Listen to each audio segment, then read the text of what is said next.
Dans une période de crise, ça peut être facile d'oublier ses raisons de vivre. Vous autres, votre raison de vivre ou vos raisons de vivre, c'est quoi? Quand on est en crise, on ne croit pas à ça, c'est des belles journées et tout, mais il y en a.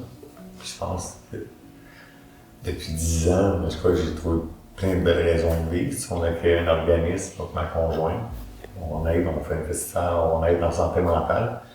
Puis juste ça, c'est comme gratifiant tellement. Si j'aide les autres, mais ça m'aide par en soi, moi aussi.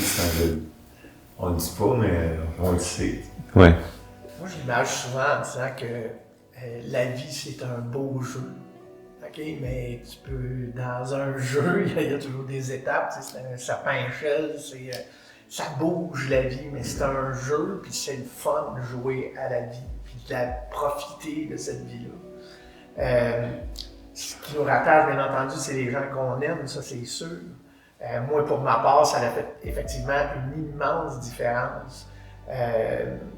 Puis, les moments où dans toute la construction de mon suicide, il y avait toujours cet élément-là pour moi de dire, ben, si je pars, il n'y a pas personne qui est revenu de l'autre bord, il n'y a pas personne qui est venu nous dire, si tu vraiment mieux l'autre bord. Puis, ma crainte, c'était tout le temps de dire, je vais-tu me fourrer, là? Je vais-tu me tromper? OK? Parce que tu peux pas revenir, là. OK? Et moi, ma crainte, c'était de m'ennuyer de ma blonde. Mes enfants avaient à l'époque, mon fils avait 3 ans, mes filles avaient 6 ans, et j'aurais pas vu ce qu'ils sont devenus aujourd'hui. J'aurais pas eu la chance d'être un grand-père, je suis rendu même un grand-père. Donc, je pense qu'effectivement, la vie, elle réserve plein de belles surprises, puis en même temps, plein de façons de s'accomplir. OK. Bernard? Moi, on m'avait dit, j'avais entendu dire, quand tu ressors d'une grosse crise de même, quelque part, tu te solidifies. Tu as découvert des affaires sur toi-même, etc. Fait que, effectivement, je me dirais plus solide, capable de donner un coup de main à quelqu'un qui a l'air d'avoir besoin d'un coup de main, puis que la vie goûte autant bon de 1001 façons qu'avant, même une petite coche de plus, qu'on y goûte encore plus. Tu sais, tout le monde se fait des projets de retraite, là. Ah, moi, je vais faire ça quand je vais être à ma retraite. Ah, moi, je vais faire ça, moi, quand je vais être vieux. Mais c'est là que ça se passe. Donc, moi, mon projet d'ébénisterie, là, je me disais tout le temps, ah, quand je vais être à ma retraite, je vais aller suivre un cours d'ébénisterie. Mais quand je suis sorti de ma période de crise, là, c'est une des premières affaires que j'ai été faire. Je me suis dit, c'est là que je vais suivre mon cours d'ébénisterie.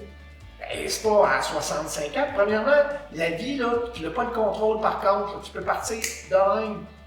Autant d'en profiter là.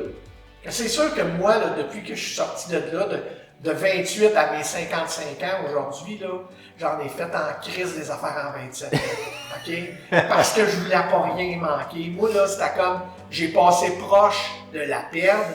Mais non, mais aujourd'hui, là, c'est comme, je vais en profiter au maximum. Ouais. De votre côté, les gars, vous autres, est-ce qu'il y a quelque chose qui a réussi à vous tenir à une de vos passions, à une de vos raisons de vivre pendant que ça allait vraiment pas bien?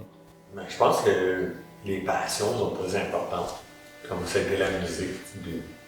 Comme si tu fais du texting comme papa pendant son projet d'ébénisterie, qui a 65 ans. Je pense que quand tu aimes quelque chose, c'est ça qui va t'aider à. Tu plonges dedans, tu oublies. Tu aimes ça, qu'est-ce que tu fais? Puis même quand on est jeune, on pensait pas avant faire un métier de quelque chose qu'on va aimer. Souvent, on aimait des choses, les parents disaient ah, c'est pas payant ça, aussi. Mais je crois que c'est la chose la plus importante, c'est de plonger dans tes passions. Puis, moi, après, ça a été de retrouver mes passions, le dessin, la musique, tout ça.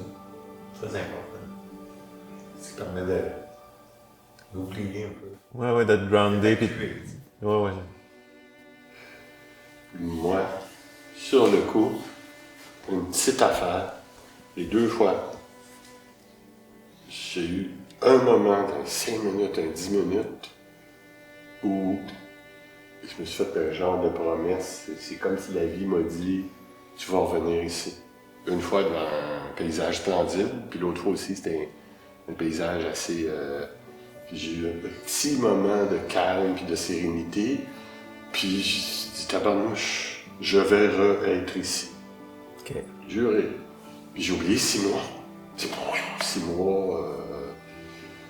Puis voilà, 6 mois après, ou un an après, ou 2 ans après, je suis retourné à la même place en disant, je me l'étais promis. Ça fait une petite différence, je pense. Messieurs, merci vraiment beaucoup. Vous êtes très inspirants, puis c'est vraiment formidable de voir votre ouverture, puis votre partage. Un immense merci. Immense merci. Merci à toi.